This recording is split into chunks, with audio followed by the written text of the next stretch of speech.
Welcome to the BigMoneyDetailer.com podcast. You're in the right place to discover the insider secrets to earn more so you can serve more. Here is your host, the founder of Big Money Detailer and also known as America's Chief Profit Officer, Davey Tyberski. Be sure to visit us at BigMoneyDetailer.com. Hey, Big Money Detailers. Welcome to the Big Money Detailer podcast today. And we are excited today to have Matt McCurry from Salem, Oregon. Again, that's Oregon, making sure I say that correctly. And we're excited to have Matt because he's got a lot of great information to share with you today. And let's just dive right in. So, Matt, are you ready to thrive and shine, brother? I am. All right, good deal. All right, let's dive right in. Let's go way back. Like, how did you decide to get into detailing, man? So, kind of a funny thing. 2016 is when I started my business, and I was working for another company. I was the operations manager. I was doing cleaning and carpet cleaning. And, one day my boss came up to me and goes, "Congratulations, buddy. We made our first $1 million." At the time, I was making $14 an hour. So I hadn't even taken home 100,000 of that. I made him $1 million. I was like, you know what? I got to do something different.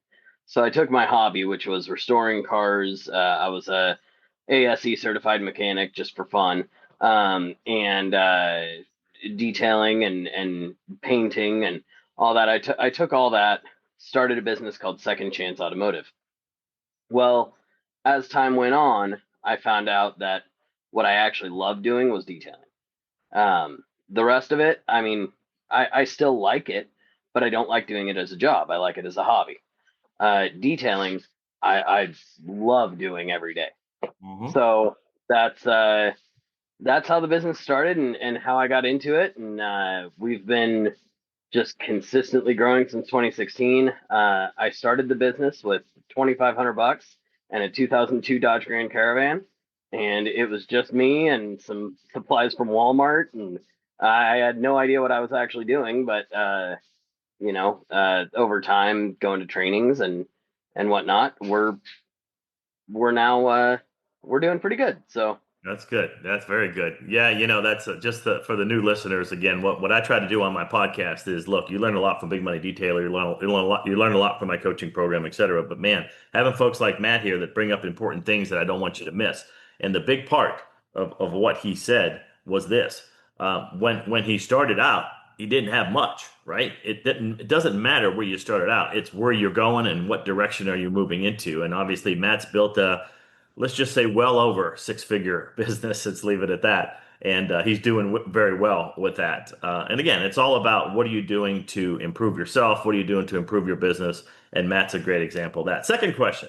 All right, I'll let you go either way on this one, Matt. So good or bad, what's a past experience, good or bad, that really taught you a lesson that you still use today in your business? Oh, boy. So a past experience, I was out doing, and this was way back in the early days, I was out doing interior on a Jeep, and the guy pulls up in his brand new truck and he says, "Hey, can you wash this for me while you're here?" And he's same customer, so I threw it on there, right? Well, at the time, the way I washed cars was not the way you wash cars. And so in this brand new black truck, we put a bunch of swirl marks in it.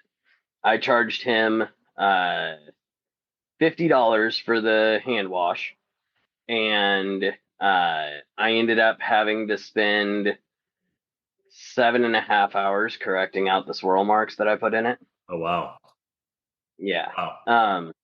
So managing customer expectations and paying attention to the way you do things and what the proper system and process for care for the vehicle, those are the two things that I learned from that. If I would have told him, yes, I can do that, but I'm not equipped to properly wash your brand new truck, it's still got the sticker goop from the protective film on it. And, if I would have, been able to look at that properly and properly assess and not get in such a hurry, I would have saved myself a lot of time and effort.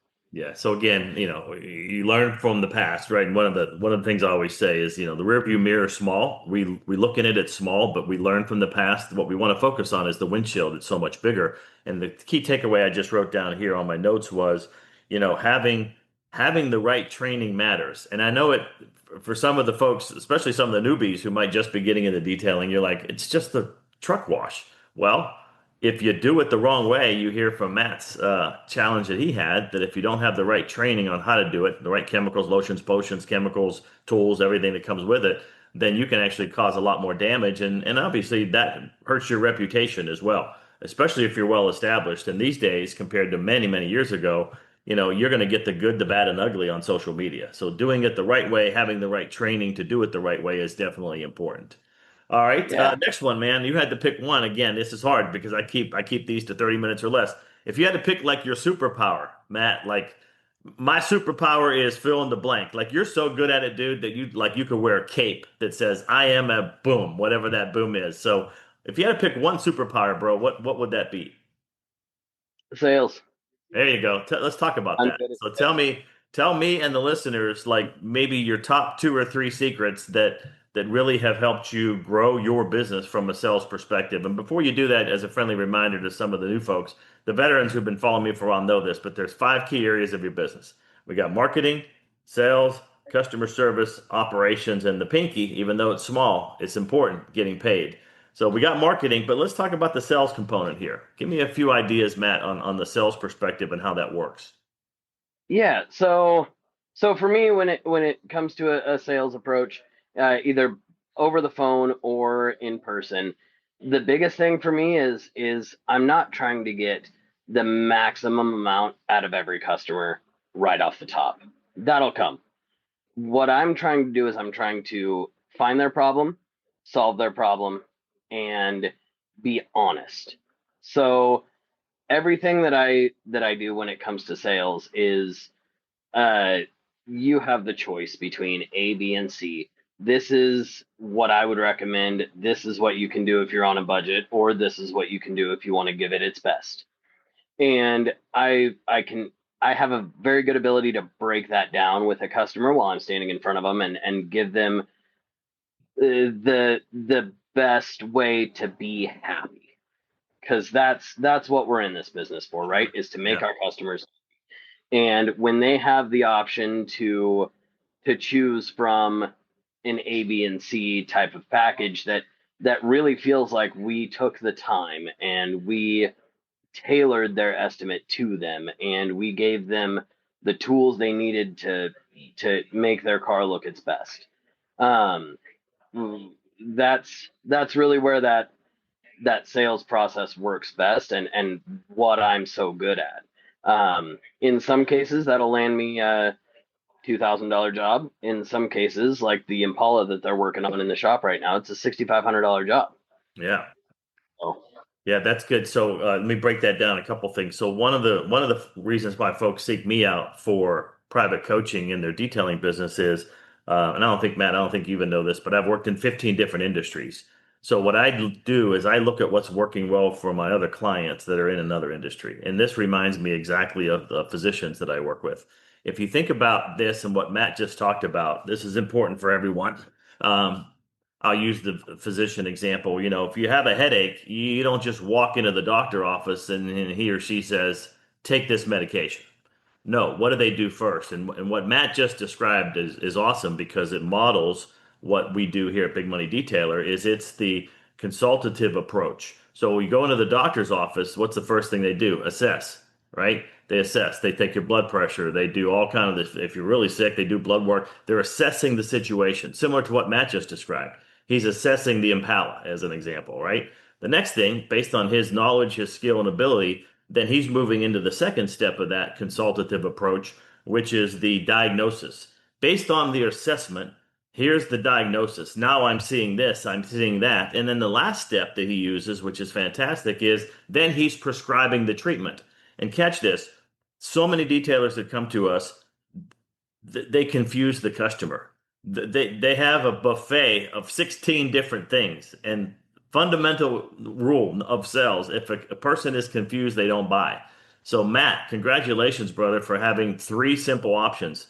It's small, medium, large. This package, or this package. And then based on your assessment and then your diagnosis, then you're prescribing one of these three plans. So that is, man, that is a great approach. And all of you that are listening, my big money detailers that follow us, like that is a very important thing. And that's one of your takeaways from today's podcast is go back and revisit your sales process. One, is it confusing or is it simple, straightforward like Matt? And you'll get more, 6,000 plus jobs like he has on the Impala. So great. Anything else on that one, Matt, that you want to jump into before we move on? Not really. I guess a tip for some people is don't be too salesy. Yeah. You don't want to be shoving things down their throat. They're here to buy from you. They're there to buy from you. They called because they're ready to buy. Just nurture that. That's good. That's very good. Good tip there. Let's go way back, man. What's one thing that you did in the first month of your business?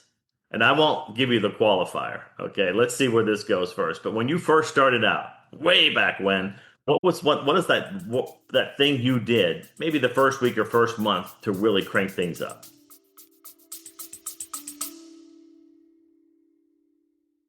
Let's take a quick break. What if everything you've been told about getting referrals for your detailing business was completely wrong? Are you tired of chasing clients and wishing you had them running to you to use your services instead? Do you want to drive more profits for your detailing business? Forget everything you thought you knew about referrals. Go to bigmoneydetailer.com/referrals, and you'll discover how the affluent auto spa, Davy's Son's business, grew their referrals from 24% to 48%. That's right. They doubled their referrals. And you can too. Go to bigmoneydetailer.com/referrals right now. To really crank things up, that first week, so I had gotten 2 jobs under my belt that first week. I think I ended up doing 4 by the end of the week, but I had gotten 2 of them. And then what I decided to do was take the next day and spend a whole 12-hour day sitting at my computer doing SEO on my website.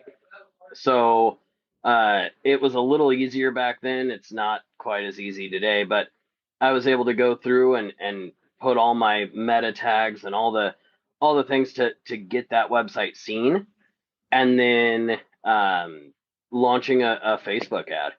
So get the website going, launch a Facebook ad that links them to the website, and that was huge. Great. I'm sure that continues to pay dividends today. That hard work that you did for that 12 hours, it's like planting a seed, right? It just keeps growing if you nurture it correctly. So congratulations on that. It's not a set it and forget it type of thing. Right. I was just back in there last week going through and making sure it's all still relevant, but I haven't had to spend another 12-hour day on it. That's for sure. Yeah, right.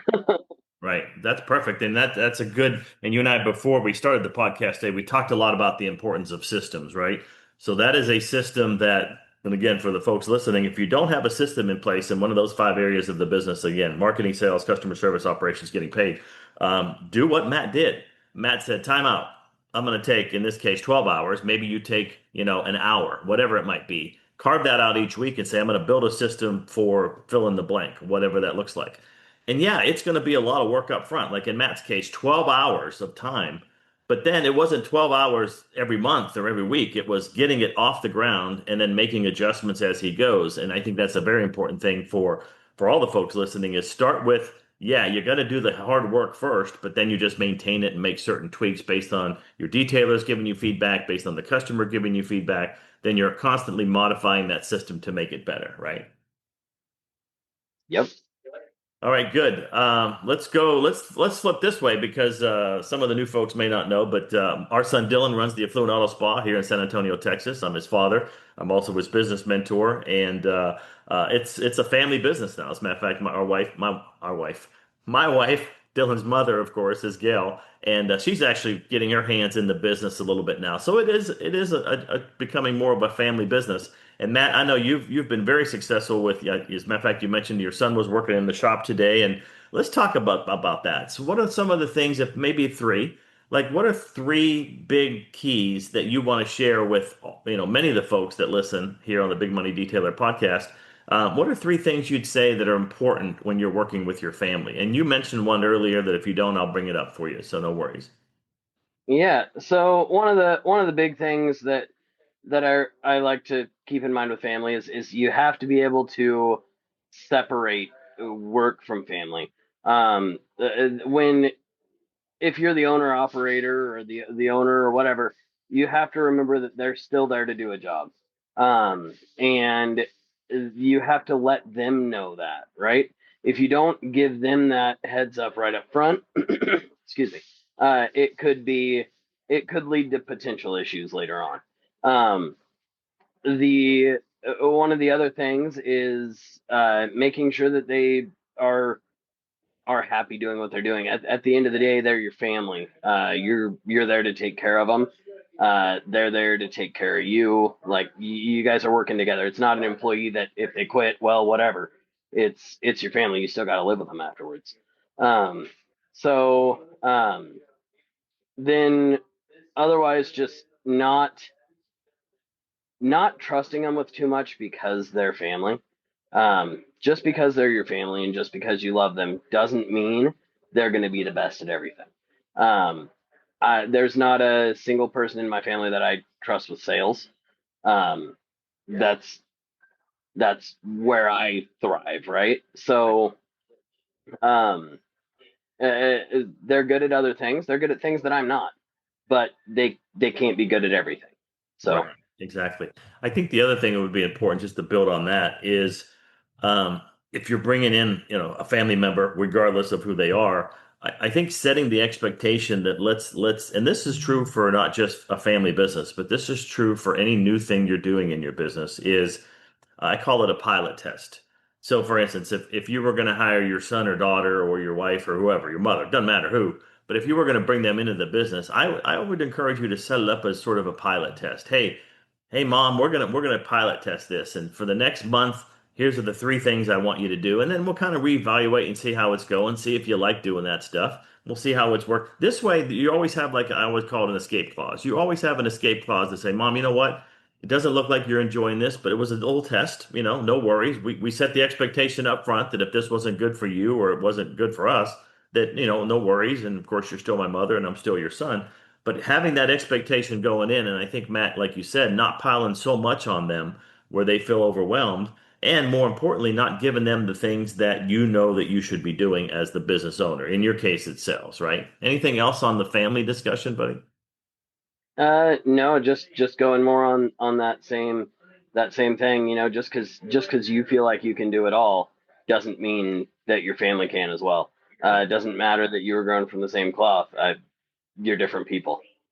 Good, good. Let's flip this one. I mean, there's a bunch. I mean, we talked a little bit before we started the podcast, but I mean, I'll let you go back as far back as you want. But if you had to pick one big win, and again, you're a very humble guy. I could pick up on that already. But if you had to pick one big win, what would that one big win be? And then, if you'd like, maybe expand. What's the teaching point of that big win for our listeners? Yeah. So, I mean, a big win for me was actually last year. We launched a series of video ads, and it was it was pretty incremental to our growth. The big thing with the video ads was we put all of our crew in it. We're all in very nice uniforms, and we just approached it like uh, I guess a business, right? So most of the ads you see from a detailer or from detailers are just kind of a guy with a foam cannon and he's doing his thing. The videos that we launched felt very much like if the McDonald's were to launch a video, right? Oh, yeah. Everyone was in uniform. They were all doing the same thing. It was very um, a very nice type of video.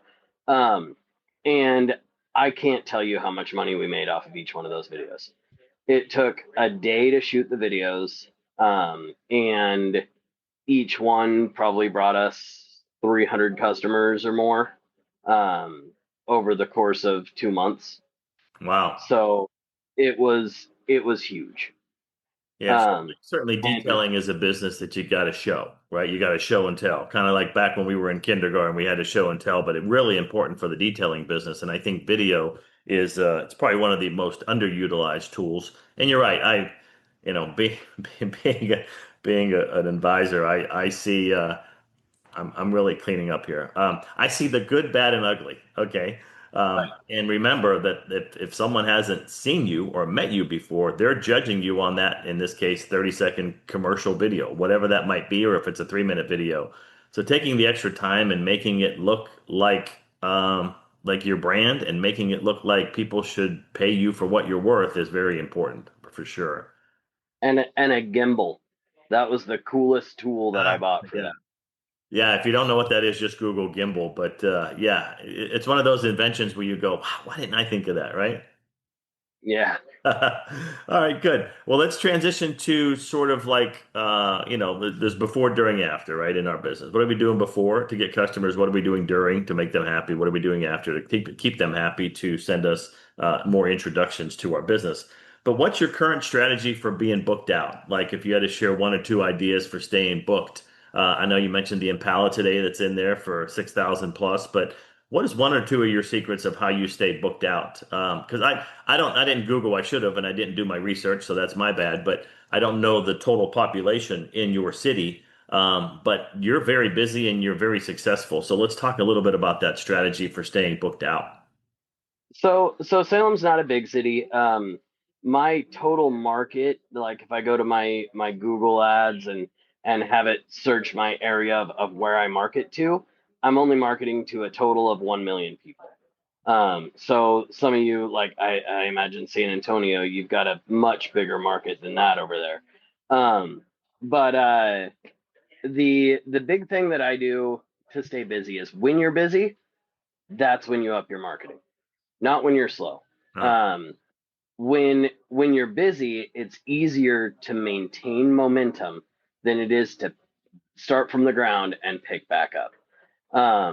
The biggest thing about that is you got to remember that people want to do the same thing their neighbors are doing or their friends are doing or whatever, right?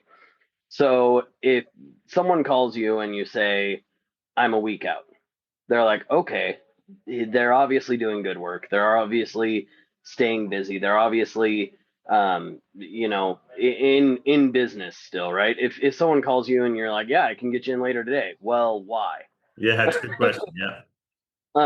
So the biggest thing is when you're busy, get busier. Um, and you'll end up creating a snowball effect and it becomes easier and easier and easier to stay busy. Okay, so this is a very good point, and I think it's true for if you're just starting out or if you've been at it for years like you. If you had to, like I described to my coaching clients, like we all have a time suitcase. We've been blessed by God with the same amount of hours in a day, 24 hours in a day. So that's our time suitcase. So if you had to look at maybe a week of time, and I'd say, Matt, what percent, if you had to draw a pie chart, what percent of your time is spent on the marketing and sales of your business versus the hands-on detailing within the shop? So what percent of the time, on average, right? It doesn't have to be exact, either by week or by month, what percent do you spend on sales and marketing activity? So sales and marketing, it's about 75% of my time. Let's say that again loud. It's about 75% of my time that I spend on sales and marketing. So here's a checkpoint for you. And again, Matt does very well. He does 6 figures way plus, just for the record. But I want you to learn from Matt in this, like I talked about this, marketing, sales, customer service. These 3 fingers over here don't matter if we don't have good marketing and a good sales process in place. Like it doesn't matter what our customer service is because we ain't got no damn customers. Doesn't matter what our business operations look like and how many people we have working for us because we don't have any work for them. And finally, the pinky doesn't matter in that conversation because we're not bringing any money to have to worry about paying bills and paying people. So think about that. 7 out of 10 hours of Matt's time is spent on one of these 2 fingers, marketing or sales. And if you're not doing that today, look, I say this all the time. I don't care about the rearview mirror. You're on the podcast today and I don't want you to beat yourself up. I just want you to think that whatever you've been doing up to today, that's rearview mirror. What did you learn from it? And Matt's been kind enough to share that wisdom with you that 7 out of 10 of his hours is spent on sales and marketing. And if you're not doing that today, that would be a good checkpoint for you to say, hey, if I'm only spending 2 hours a week now, how can I increase that to 3 or 4 or 5? Just to get better each and every day. And then you end up having a business like Matt has that he's able to have his family involved and his sons involved and all kind of cool stuff. Anything else on that one, Matt, you want to share? Not particularly. I think most people should know or can figure out where they should be marketing, where they should be spending that time marketing, or what works for each different market. Because I mean, here in Salem, Oregon, we don't have a lot of millionaires hanging around, so it's going to be different than the guys over in Palm Springs. So Yeah. Right. Yeah, and adapting your marketing to your audience or who's in your local area makes a lot of sense. So that's good. What was this? There might be more than one answer to this, but what was the turning point in your world where you realized you're moving from being a good detailer to and I know you're humble when you use the word, going from a good detailer to a great business owner? Tell me about some of that transition where you were like, I think I figured out the secret sauce.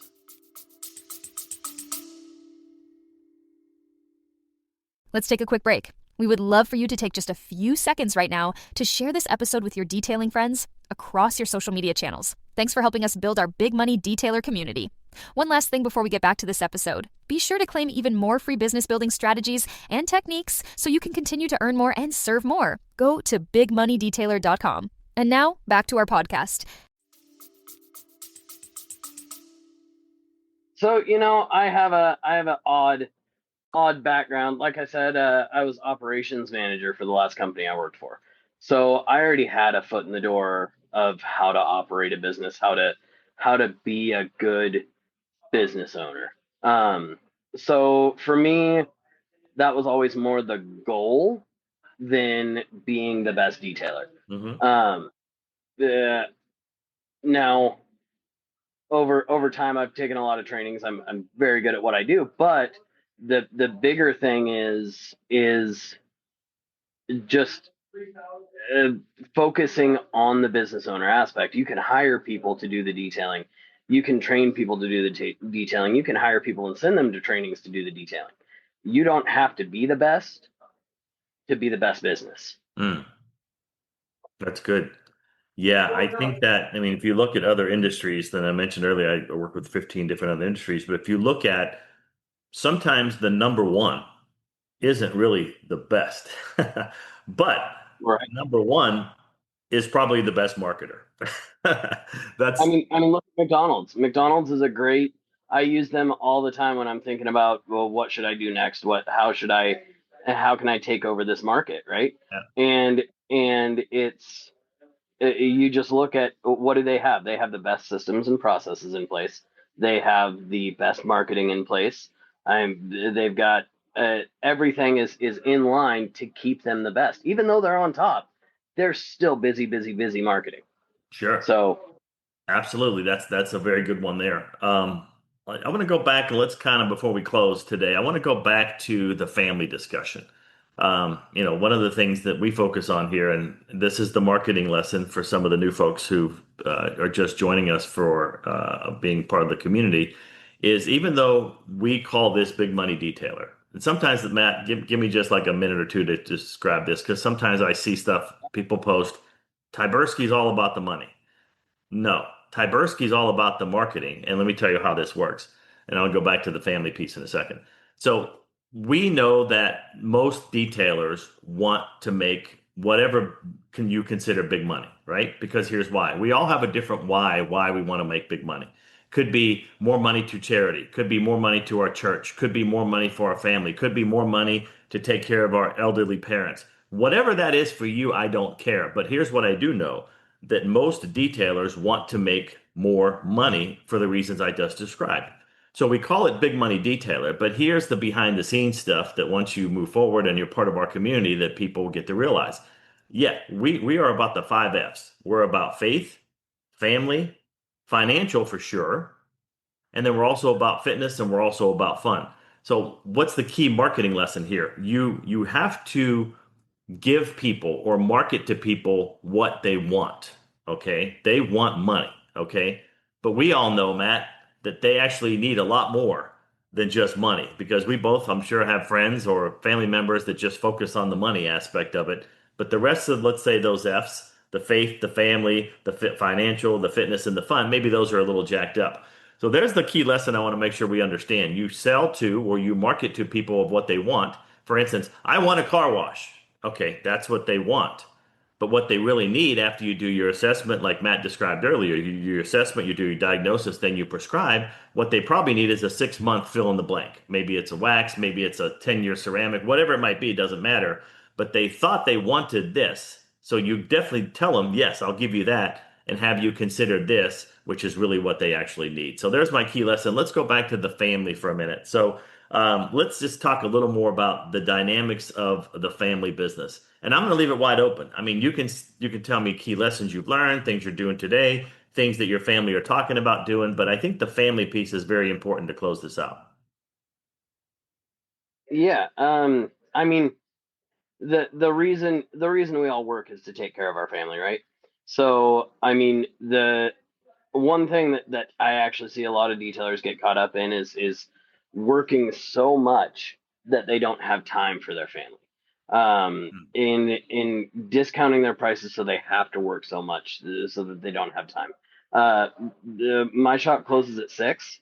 I'm out of here at 6 every day, and I go home and I hang out with family and I take my work hat off and I don't think about the shop.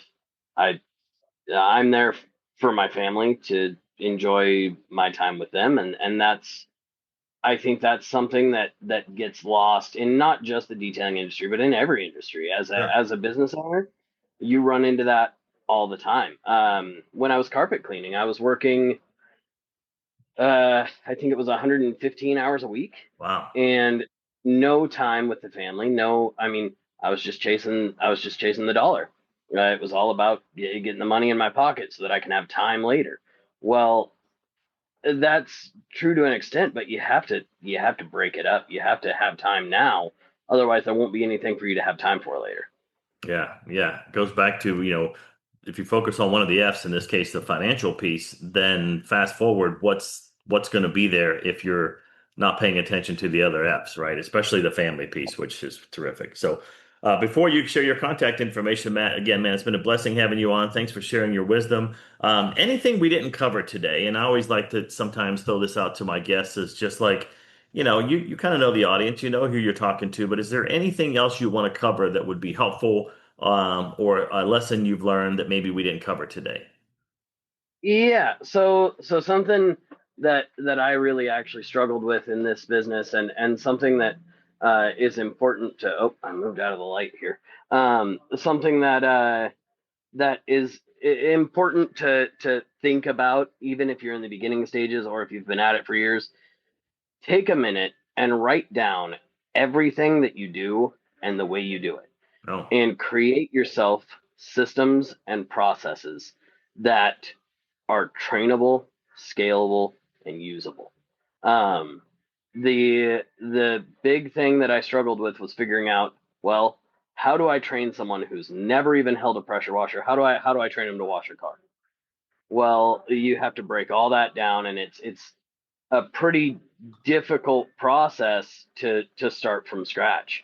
So if you can figure out how to harness that, especially as you're learning yourself, that's a big thing that's going to help you later on in the future. That's good. That is great. I'm glad I asked that question of you. I'm going to grab something real quick. Okay, I'm back now. Make sure I got my two props here. So what Matt just described is very important. And again, many, many years ago, sometimes we had to start with a blank sheet of paper. And even in the old days, we had to get a piece of notebook paper and we had to write it out, right? Or you can pull up a Word doc or Google Doc today or whatever it might be. Matt, you just triggered something in my head that I share with all of my clients. The benefit of technology today is this, and I know you're already doing this, Matt. I'm just throwing it out for some of the newbies that may not be thinking this way. But two of the best tools you could ever have is this wireless Bluetooth mic, and just for the record, it is called a SEVENOAK. Basically, it's a Bluetooth mic. And of course, your phone, whatever phone you happen to have. The benefit of this is I can clip this on right here. And what Matt just described is, for instance, we'll use the pressure washer, right? So Matt, here's how you're doing it today. Unlike many, many years ago, you had to write it all out. Step 1, put gas. Step 2, turn it on. Today, turn on the mic, sync it with your phone, start the video. Hey, it's Matt. Hey, one thing we're going to cover today is the pressure washer. First thing you do is, in someone's videoing you that. Now, the benefit of doing it that way as well is, one, you have the actual video, you have the audio coming clear through the mic, and then these days with the millions of tools that are out there, you can actually transcribe that audio, and then from the transcription, you can actually create a checklist from that. And with AI, now you could just have AI do all that work for you. So, hey, here's the script. I want you to create a checklist based on this script. And man, creating SOPs, standard operating procedures, systems and processes today, like this is the crazy part. I tell Dylan all the time, of course, who runs the Affluent also. I'm like, you guys are so damn spoiled because back in the day, we didn't have the tools you have today. So again, just building off your idea of how you can actually you could probably get most of your systems documented with that simple process. Matt, thanks for sharing it. And then again, wireless Bluetooth mic, phone, video it, and then transcribe it, and then create the checklist. And now you can have a whole system of SOPs created for yourself based on how you do it. And to me, and again, if you don't know, I had a team of 500 team members, a 93% employee satisfaction rate. I don't say that to like say I'm great. I say it because one of the reasons was we had great systems in place like Matt does. And that is a very simple way to create systems as we just described. So if you don't have them today, even if you're a solopreneur and you're like, I'm a one-man or a one-woman detailer, it doesn't matter. You could still use the process I just described because eventually you may want to bring someone into your business and you already will have all that training created. Any other thoughts on that, Matt, before we close? The other thing is exit plan. If you don't have systems and processes documented, written out, ready to go, your business doesn't have value. Right. So, say you're,